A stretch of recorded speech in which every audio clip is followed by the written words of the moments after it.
اعوذ باللہ من الشیطان الرجیم، بسم اللہ الرحمن الرحیم۔ رب اشرح لی صدری ویسر لی امری واحلل عقدۃ من لسانی یفقہوا قولی۔ ربی یسر ولا تعسر وتمم بالخیر،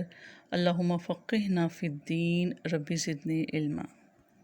سورۃ البقرہ آیت 185 لفظی ترجمہ۔ شہر مہینہ، رمضان کا، الذی وہ جو، انزلہ نازل کیا گیا، فیہ اس میں، القرآن قرآن، ہدن ہدایت ہے،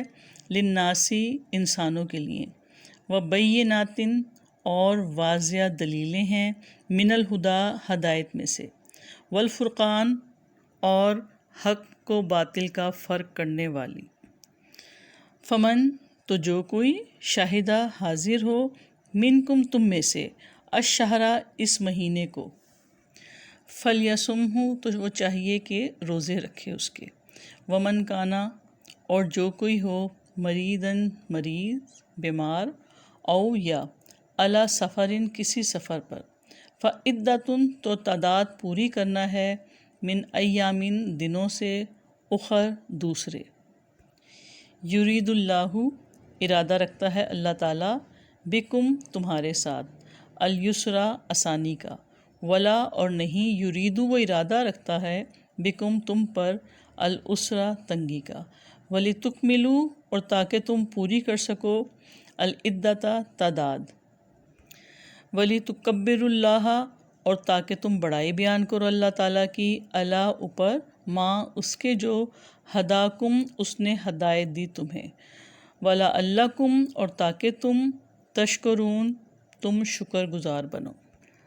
با محاورہ ترجمہ ہے، رمضان کا مہینہ وہ ہے جس میں قرآن نازل کیا گیا، جو انسانوں کے لیے ہدایت ہے، اور ہدایت کی اور حق و باطل کا فرق کرنے کی واضح دلیلیں ہیں۔ تو تم میں سے جو کوئی اس مہینے میں حاضر ہو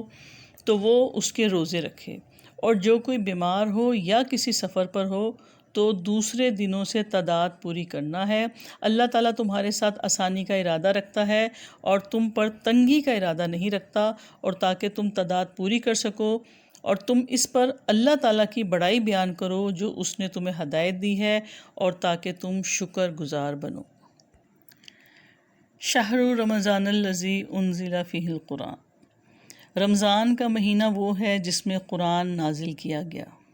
یعنی وہ مہینہ جس پر تم پر روزے فرض کیے گئے ہیں، اسی عظیم مہینے میں قرآن بھی نازل کیا گیا۔ تو جس مہینے نزول قرآن ہوا، اللہ تعالیٰ نے اس مہینے کے روزوں کو تم پر فرض کر دیا۔ رمضان المبارک میں قرآن مجید کا نازل ہونا مومنوں کے لیے خیر و برکت کا باعث ہے، اس لیے رمضان اور قرآن کا گہرا تعلق بھی ہے۔ حضرت عبداللہ بن عمر رضی اللہ تعالیٰ عنہ سے روایت ہے کہ رسول اللہ صلی اللہ علیہ وآلہ وسلم نے فرمایا کہ قیامت کے دن روزہ اور قرآن دونوں شفاعت کریں گے۔ روزہ عرض کرے گا کہ یا اللہ، میں نے اس کو دن میں کھانے اور خواہش نفس سے روکا، میری شفاعت قبول کیجیے، پس دونوں کی شفاعت قبول کر لی جائے گی۔ رسول اللہ صلی اللہ علیہ وآلہ وسلم رمضان المبارک میں عام دنوں سے زیادہ تلاوت قرآن پاک کیا کرتے تھے، اور حضرت عبداللہ ابن عباس رضی اللہ تعالیٰ عنہ کی روایت ہے کہ آپ صلی اللہ علیہ وآلہ وسلم تمام لوگوں سے زیادہ سخی تھے، اور تمام اوقات میں رمضان میں سب سے زیادہ آپ کی سخاوت ہو جاتی تھی، خصوصاً جب آپ صلی اللہ علیہ وسلم سے حضرت جبرائیل علیہ السلام آ کر ملتے، اور حضرت جبرائیل علیہ السلام آپ صلی اللہ علیہ وسلم سے رمضان کی ہر رات میں ملتے، اور آپ صلی اللہ علیہ وسلم سے قرآن کا دور کیا کرتے۔ یعنی قرآن کا دور سے مراد یہ کہ قرآن کو گو تھرو کرتے، پورے قرآن کو آپ صلی اللہ علیہ وسلم سے سنتے۔ تو اس وقت آپ صلی اللہ علیہ وآلہ وسلم کی سخاوت تند و تیز ہوا سے بھی زیادہ ہو جاتی۔ نزول قرآن کے حوالے سے اکثر لوگوں کے ذہنوں میں ایک سوال ہوتا ہے، وہ یہ کہ ہم قرآن میں پڑھتے ہیں، جیسے اس آیت میں بھی ہے، شہر رمضان الذی انزل فیہ القرآن، کہ رمضان وہ مہینہ ہے جس میں قرآن نازل کیا گیا، اور اسی طرح ہم سورۃ القدر میں پڑھتے ہیں، انا انزلناہ فی لیلۃ القدر، کہ قرآن جو ہے وہ لیلۃ القدر میں نازل ہوا، اور دوسری طرف جب ہم سیرت کی کتابیں پڑھتے ہیں تو ہمیں پتہ چلتا ہے کہ رسول اللہ صلی اللہ علیہ وآلہ وسلم پر قرآن تقریباً 22 سال اور کچھ مہینے یعنی 23 سالوں تک حسب ضرورت وقتاً فوقتاً اترتا رہا۔ تو اس کا اصل جواب یہ ہے کہ قرآن مجید لیلۃ القدر میں لوح محفوظ سے بیت العزت میں ایک ہی بار اترا، اور پھر اللہ تعالیٰ کے حکم سے حضرت جبرائیل علیہ السلام 22 سال اور کچھ مہینے تک یعنی 23 سالوں تک رسول اللہ صلی اللہ علیہ وسلم پر وحی کے ذریعے یہ قرآن تھوڑا تھوڑا کر کے لے کر اترتے، یعنی اللہ کے حکم سے ہی جتنا اللہ تعالیٰ فرماتے اتنی وحی آپ صلی اللہ علیہ وسلم پر نازل ہوتی۔ پھر فرمایا ھدی للناس وبینات من الہدی والفرقان، یعنی قرآن کی فضیلت کے بارے میں اللہ نے فرمایا کہ یہ وہ قرآن جو رمضان کے مہینے میں نازل ہوا یہ لوگوں کے لیے ہدایت ہے، اور اس کی ہدایت میں واضح دلائل ہیں، اور فرقان سے مراد حق و باطل میں فرق کرتا ہے یہ قرآن، یعنی یہ قرآن مجید دنیا کی سب سے بڑی بھلائی ہے۔ جیسے ہم سورہ یونس کی آیت 58 میں پڑھتے ہیں کہ آپ کہہ دیں یہ اللہ تعالیٰ کے فضل اور اس کی رحمت سے ہے، سو اسی کے ساتھ تو لازم ہے کہ وہ خوش ہوں،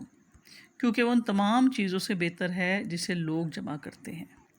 حضرت عمر رضی اللہ تعالیٰ عنہ سے روایت ہے کہ رسول اللہ صلی اللہ علیہ وآلہ وسلم نے فرمایا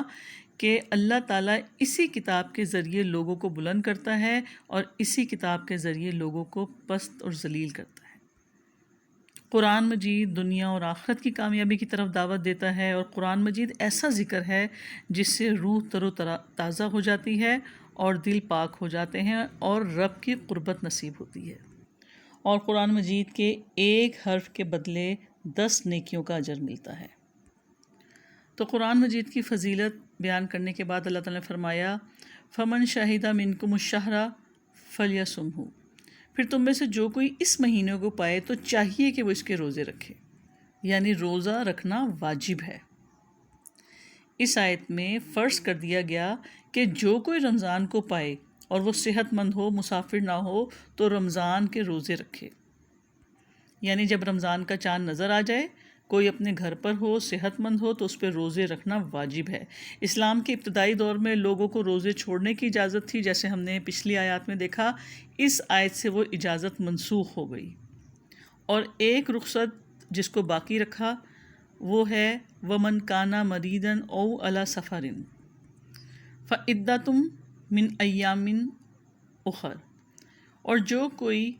مریض ہو یا سفر میں ہو تو دوسرے دنوں سے شمار کر کے تعداد پوری کرنا ہے۔ یہ خاص حکم ہے مریض اور مسافر کے لیے۔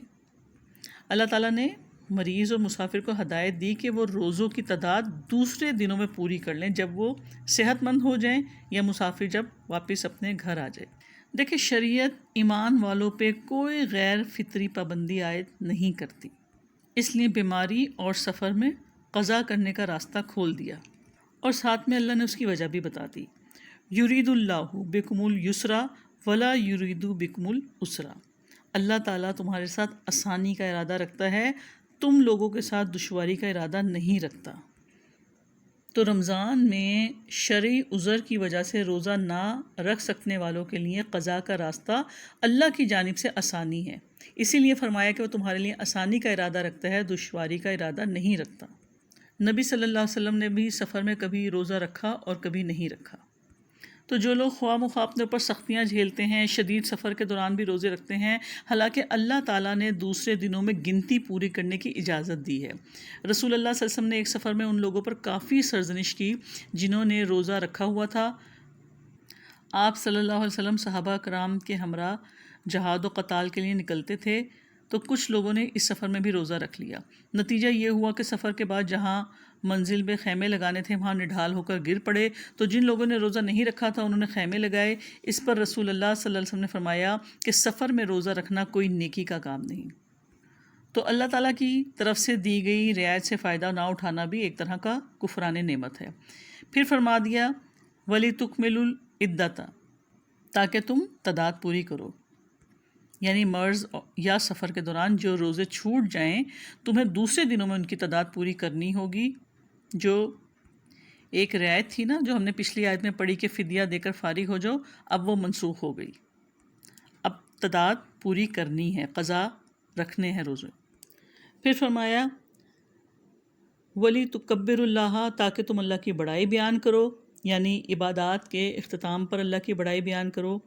اس حکم میں رمضان کے اختتام پر شوال کا چاند دیکھ کر خطبہ عید تک کہی جانے والی تکبیریں شامل ہیں،